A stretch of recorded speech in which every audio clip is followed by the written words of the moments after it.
Focus TV national breaking নিউজে আপনাদেরকে স্বাগতম। আসুন জেনে নিই আজকের প্রধান সংবাদ শিরোনামগুলো। চলতি বছরের রমজান শুরু হতে খুব বেশি একটা দেরি নেই। ১৪৪৭ হিজরির রমজান মাসের চাঁদ দেখা সাপেক্ষে এবার আগামী ১৯ বা ২০ ফেব্রুয়ারি শুরু হবে। অন্তর্বর্তীকালীন সরকার এক অর্থে পুরোপুরি নিরপেক্ষ নয়, প্রাথমিক ও গণশিক্ষা উপদেষ্টা। র্যাবের ওপর হামলাকারীরা যত শক্তিশালী হোক, আইনের আওতায় আনা হবে, প্রেস সচিব।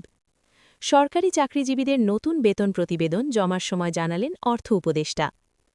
আন্দোলনের সময় রামপুরায় ২৫ মার্চের মতো হত্যাযজ্ঞ চালানো হয়, চিফ প্রসিকিউটর।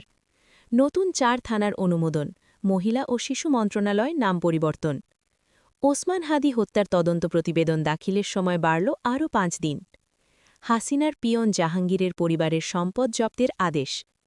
থাইল্যান্ড যেতে চান আসিফ মাহমুদের সাবেক এপিএস মুয়াজ্জেম, মেলেনি অনুমতি। যুক্তরাষ্ট্র থেকে দেশে এল ৫৭,২০৩ মেট্রিক টন গম।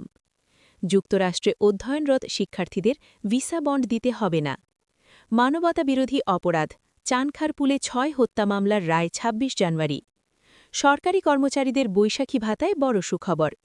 ইউরোপের বিভিন্ন দেশে ভিসা আবেদনকারীদের বিভ্রান্তি দূর করতে বিশেষ বার্তা দিয়েছে ঢাকায় অবস্থিত সুইডেন দূতাবাস। এগুলোই ছিল আজকের সর্বশেষ সংবাদ শিরোনাম। আমাদের পরবর্তী সংবাদ দেখার জন্য ফোকাস টিভির সাথে থাকুন। ধন্যবাদ।